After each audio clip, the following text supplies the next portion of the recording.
Bismillahirrahmanirrahim. Wala haula wala quwata illa billah. Assalamualaikum warahmatullahi wabarakatuh. Salam rahayu. Saya akan membahas tentang surat Al-Ikhlas atau Qul Huwallahu Ahad ya. Ini bismillah yang artinya begini. Bismillahirrahmanirrahim. Qul Huwallahu Ahad. Nah, ini baca sendiri artinya. Katakanlah Muhammad Allahu Somad. Nah, nomor 2, Allah tempat meminta segala sesuatu. Nah, lam yalid wa lam yulad, dia tidak beranak dan tidak pula diperanakan. Walam yakulahu kufuwan ahad, serta tidak ada sesuatu pun yang setara dengannya. Nah, ini ya. Kenapa di sini diartikan surat Al-Ikhlas? Mana kata keikhlasannya di sini? Ini jarang dibahas dimanapun. Adanya dibahas itu di kajian rosok, di kajian hakikat. Kalau orang sudah ngaji rosok, sudah ngaji hakikat, itu bukan ngarang-ngarang, bukan saudele dewe ngomong kayak gini kayak gitu. Orang ngaji hakikat atau ngaji kajian rosok, dia pasti menerapkan, nggak waton ngomong. Ya ini, dan dia menerapkan dan dia tahu maksud tujuannya. Pasti orang jarang yang paham di sini nih. Ini ayat 1 nih. Katakanlah Nabi Muhammad dialah Allah yang Maha Esa. Nah, di sini yang namanya Esa itu artinya ikhlas. Apa sih ikhlas itu? Yang dimaksud ikhlas di sini tuh bukan orang ngasih uang ke orang 1000 apa 2000 ikhlas, ngasih sesuatu ke orang itu ikhlas, bukan kayak gitu. Nah, pengertian ikhlas itu sangat lembut, sangat dalam kalau di kajian Rasul.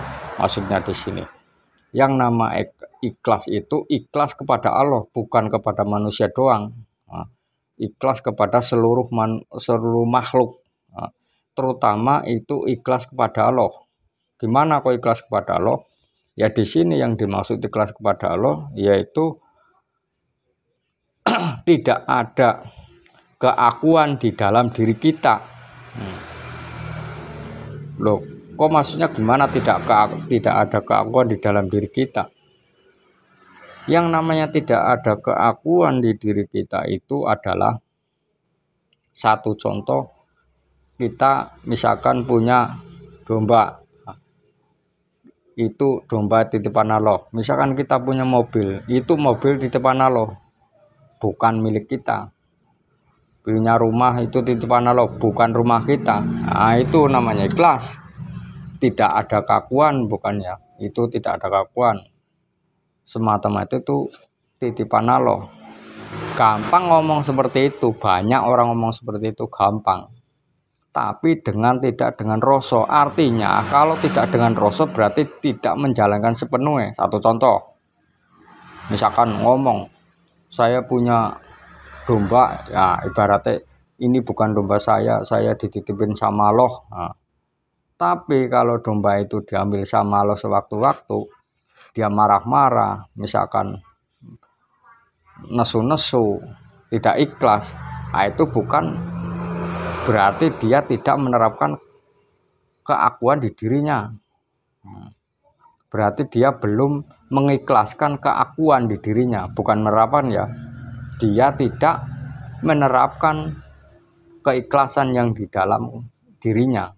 Nah, itu. Jadi keakuannya masih diaku. Suatu contoh, dombanya mati misalkan masih diaku itu buat dombaku. Nah, malang grutu, nah, itu misalkan punya mobilnya hilang, itu nggerutunya setengah modar, enggak wis ibaratnya enggak selesai. Nah, itu berarti masih menerapkan keakuan di dirinya. Anggaplah seperti orang parkir ya. Kalau orang parkir kan dititipin sama yang punya motor sama punya mobil, kan kalau diambil enggak bakalan nesu, namanya juga orang parkir. Peribahasanya gampangannya seperti itu. Nah, pengertiannya seperti itu. Jadi kita pun ibaratnya di hadapan Allah bukan ibaratnya ya seharusnya seperti itu. Kalau kita di hadapan Allah ya seperti kita dititipin, kita jadi orang tukang parkir dititipin barang sesuatu sama orang seperti itu. Nah kita dititipin sama Allah, dititipin apapun, dititipin mobil, dititipin rumah, dititipin tanah, dititipin semuanya yang nggak kita bisa hitung.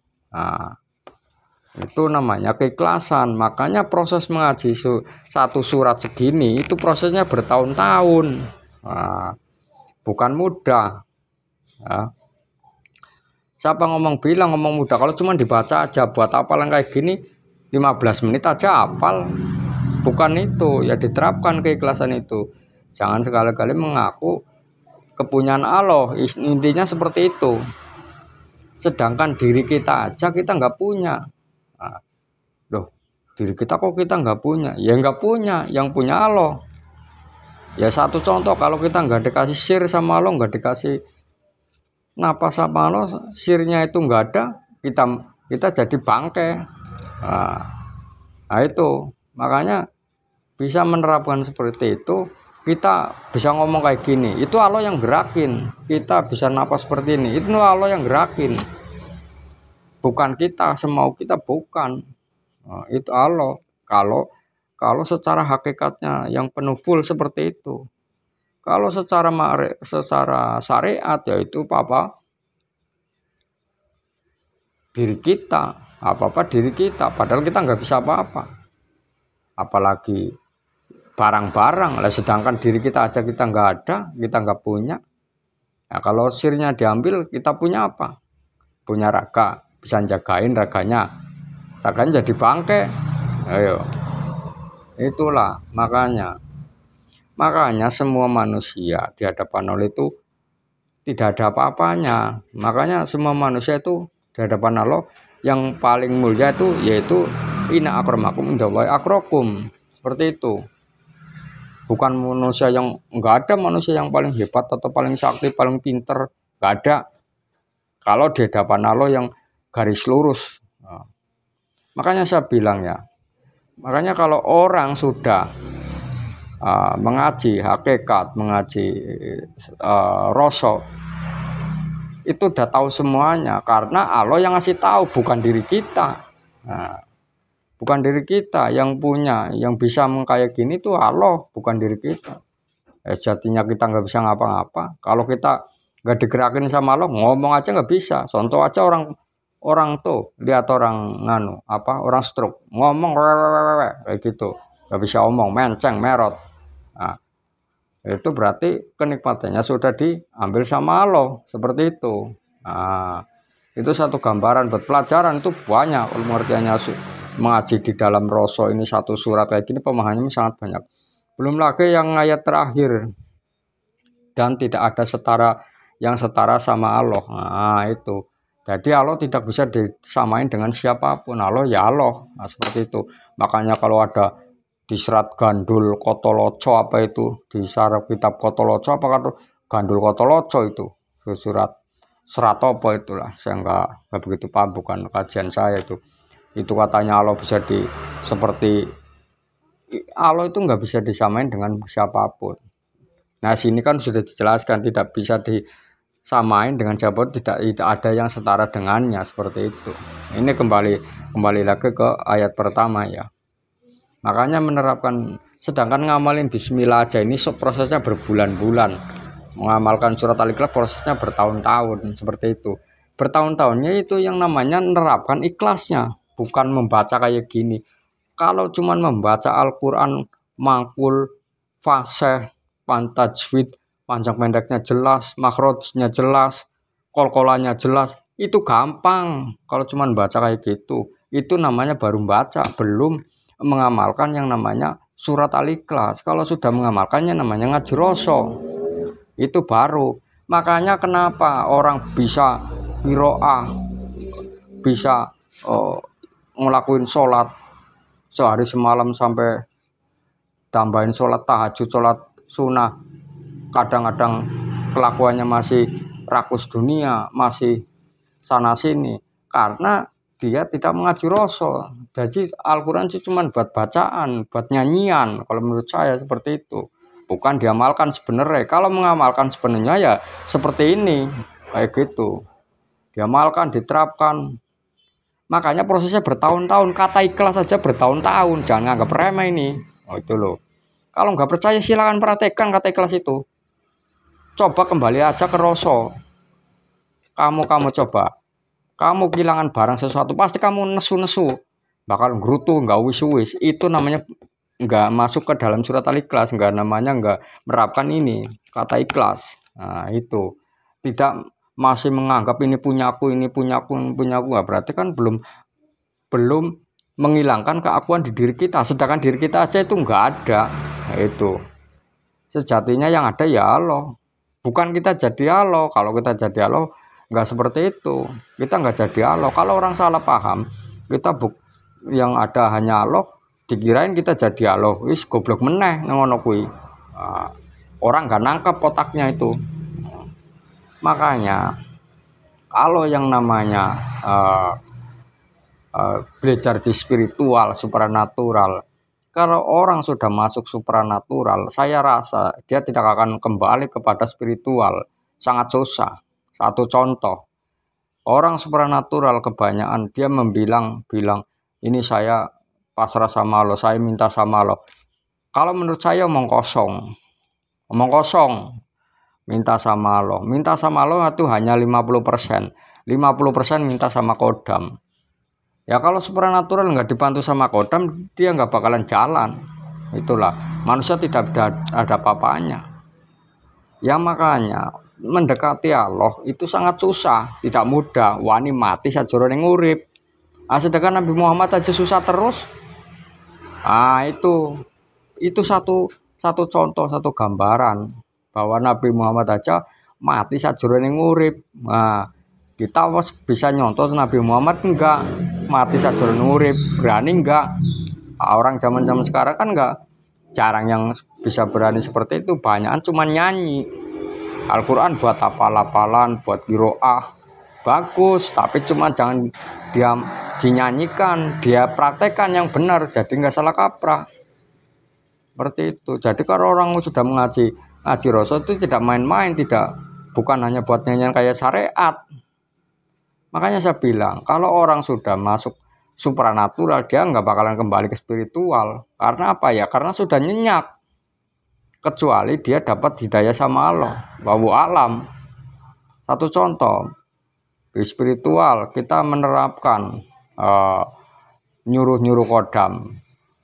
Sedangkan terus kita menjadi kaji rasa, menjadi spiritual, kita nggak menyuruh kodam, pasrah sepenuhnya sama Allah, kita akan jadi nol, nggak bisa apa-apa. Sedangkan mengenal Allah aja sangat susah.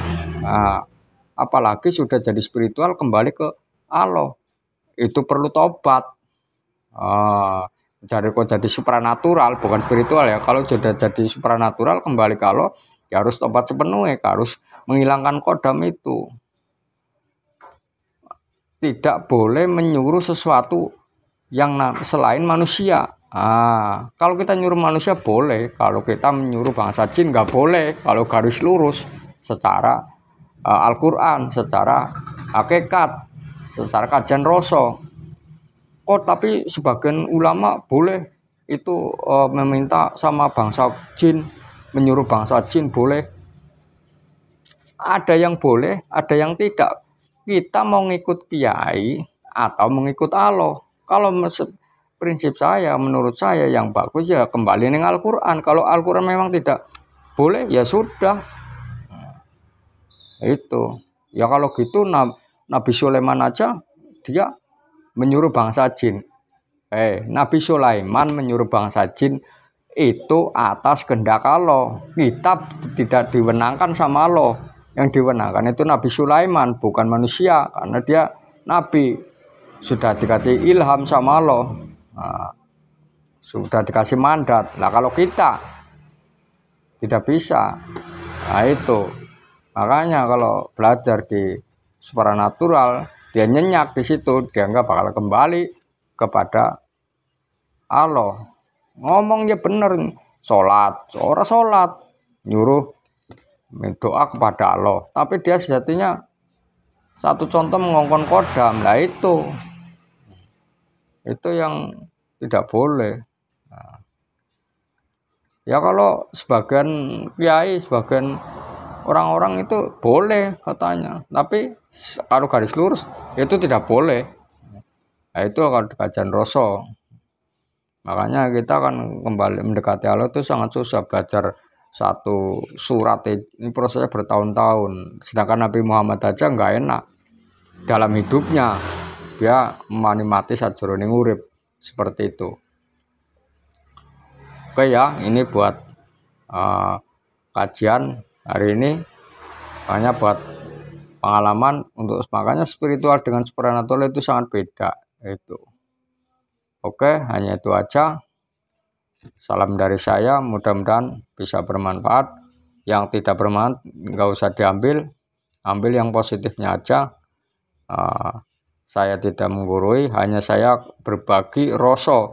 Silakan tangkap dengan rasa, jangan ditangkap dengan pikiran.